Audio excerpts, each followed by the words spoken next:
Vous savez ce que c'est que d'être une princesse gâtée? Moi, je le sais. Car mon père est milliardaire. Alors, la grande vie est à moi. Non seulement nous vivons dans un manoir de 5 étages, mais j'ai grandi sans avoir à lever un seul de mes jolis doigts, parfait et délicat. Je m'appelle Sophie et pendant toute mon enfance, tout était fait pour moi. Il y avait une bonne pour me brosser les cheveux, faire mon lit et même faire mes devoirs.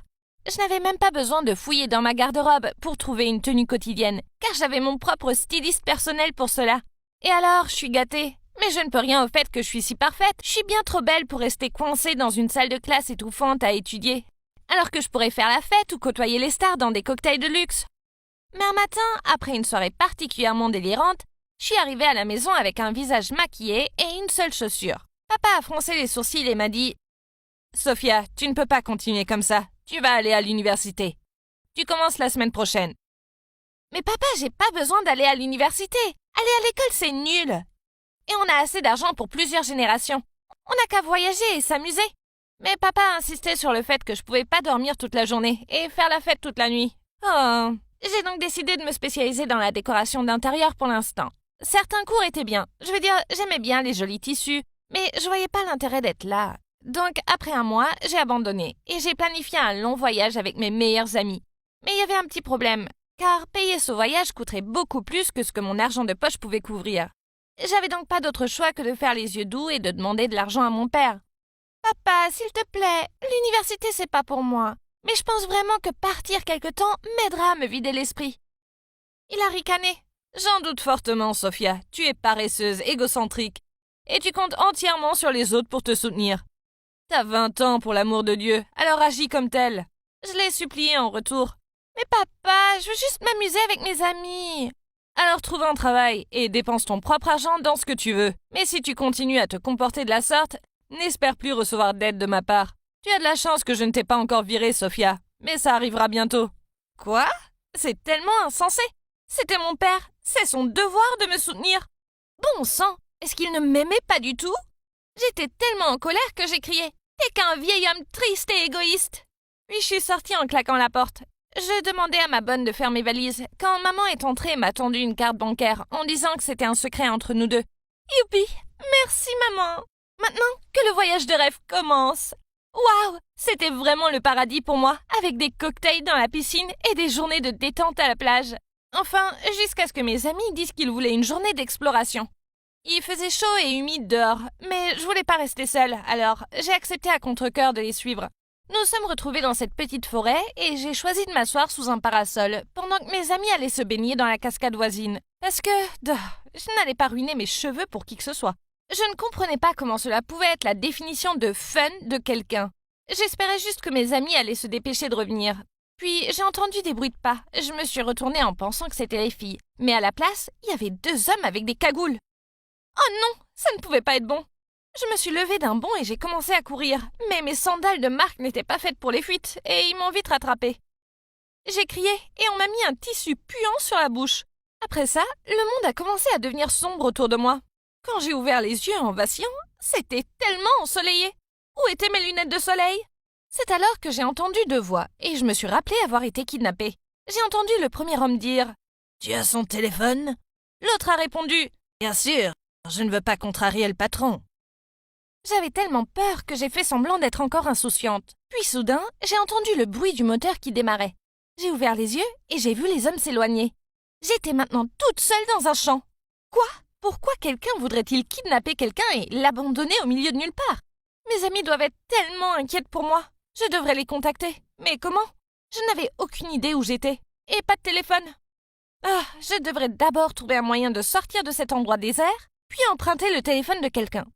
Les kidnappeurs avaient laissé un sac à dos à côté de moi, dans lequel il y avait une bouteille d'eau, quelques snacks et des baskets à l'aspect dégoûtant. Bark! Mais je n'avais pas d'autre choix que de les mettre, car mes sandales étaient maintenant déchirées. Bark! J'aurais besoin de tellement de pédicures pour m'en remettre. J'ai pris le sac avec moi et j'ai commencé à marcher. Après ce qui semblait être des heures de torture, une ferme est enfin apparue. J'ai hurlé de joie et j'ai frappé à la porte, mais personne n'a répondu. Je sais que c'est mal d'entrer sans permission, mais c'était une urgence, alors j'ai poussé la porte et je me suis aventurée à l'intérieur. J'allais juste passer un coup de fil rapide puis je partirais. Mais j'ai accidentellement trébuché et renversé un vase.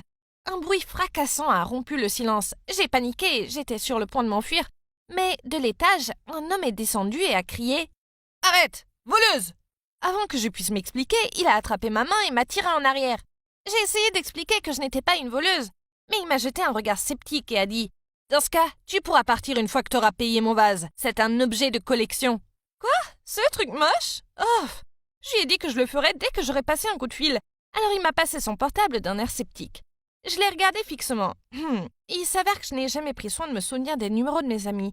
J'ai alors pensé à appeler mes parents, mais pas question. J'étais en colère contre papa, et lui demander de l'aide en ce moment signifiait accepter la défaite. Non, jamais. J'ai dit à cet homme que je payerais en rentrant à la maison, mais il a refusé de me laisser partir.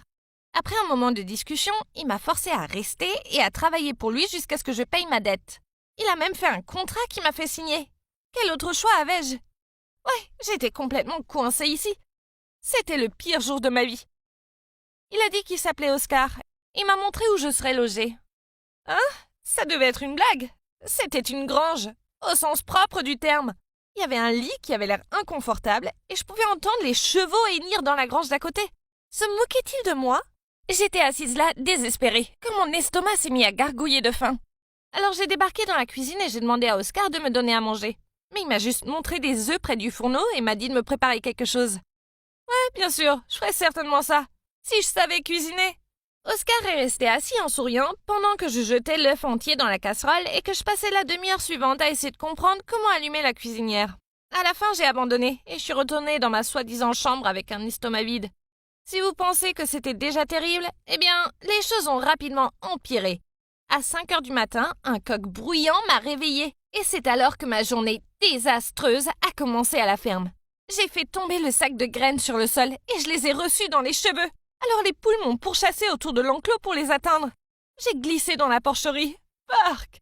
Je me suis cassé un ongle en nettoyant le clapier à lapin. Je suis même tombée dans du fumier de cheval. C'était horrible. Et pour couronner le tout, Oscar était si grossier. Il s'est juste moqué du fait que j'ai du mal avec tout. Mais un jour, c'en était trop pour moi. J'étais épuisée et j'avais tellement de vertige que j'ai trébuché et cassé 2 paniers d'œufs. J'ai eu très mal et j'étais même en larmes. Je pensais qu'Oscar serait furieux, mais au lieu de ça, il a couru pour voir comment j'allais. Puis il m'a même préparé un bon repas et m'a dit que je faisais du bon travail, malgré les accidents. Waouh, c'est quoi ce changement d'attitude? Alors, peut-être qu'il n'était pas aussi mauvais que je le pensais. Les jours suivants, je me suis surprise à apprécier la compagnie d'Oscar. Nous nous sommes assis près du feu et avons regardé le coucher du soleil. Nous avons fait du cheval et j'ai réussi à ne pas tomber. Et il m'a même appris à cuisiner. C'est là que j'ai réalisé 2 choses. D'abord, que j'avais été une seule gosse. J'étais paresseuse, égoïste et je prenais tout pour acquis. Mais j'ai compris qu'en travaillant dur, on est récompensé. Et deuxièmement, j'ai réalisé que j'aimais Oscar. Beaucoup. Alors, j'ai décidé de faire quelque chose de gentil pour lui. J'ai relooké la grange. C'était des choses simples. J'ai mis un tapis, ajouté des plantes, accroché quelques photos et des lumières de fées. Puis, j'ai ramené Oscar pour qu'il jette un coup d'œil. Il a regardé partout dans la grange, puis il a souri. « Sophia, c'est si beau !» Puis il a maladroitement baissé les yeux sur ses pieds. « Écoute, je dois te dire quelque chose. C'est ton père. Il a engagé ses hommes pour te kidnapper, puis il m'a payé pour que tu restes ici. » J'ai ri de cette blague ridicule. Mais ensuite il a continué. « Ton père voulait que tu changes ta vision de la vie et que tu comprennes la valeur de l'argent.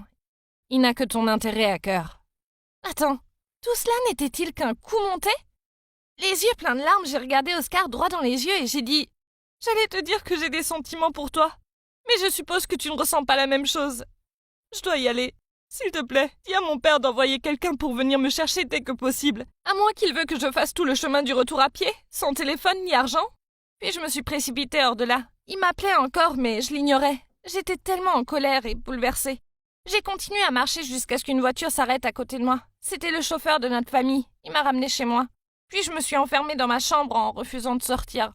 Il m'a fallu quelques jours pour me calmer suffisamment pour aller confronter mon père. Et quand je l'ai fait, eh bien, je me suis retrouvée à courir dans ses bras et à lui dire combien j'étais désolée. Il avait l'air tellement choqué. J'ai finalement compris que mon père avait fait cela uniquement parce qu'il m'aimait et qu'il voulait que je voie les vraies valeurs de la vie. Je lui ai dit que j'allais reprendre mes études à l'université, mais qu'il y avait autre chose que je devais faire avant. Je me suis présentée sur le pas de la porte d'Oscar avec des carottes pour les chevaux et un nouveau vase. En me voyant, il a souri et il m'a pris dans ses bras. Les gars, la vie n'est pas faite que de vêtements de marque et de vacances coûteuses. Parfois, une ferme puante, plein d'animaux encore plus puants et un mec mignon, ça peut être le meilleur endroit du monde. Pour ce qui est de l'avenir, Oscar et moi prenons notre temps et voyons où cela nous mène. J'ai de grands projets pour sa ferme. Je l'aide à rénover les granges pour en faire des gîtes de vacances afin que d'autres personnes puissent aussi goûter à la vie à la campagne. Une partie de moi sera toujours une princesse gâtée. Mais l'autre partie de moi, il s'est avéré qu'elle s'est préparé des œufs et dépassé un enclos plein de poulets. Ne prenez pas la vie pour acquise. Peu importe que vous soyez jolie et riche, la vie ne se résume pas à cela.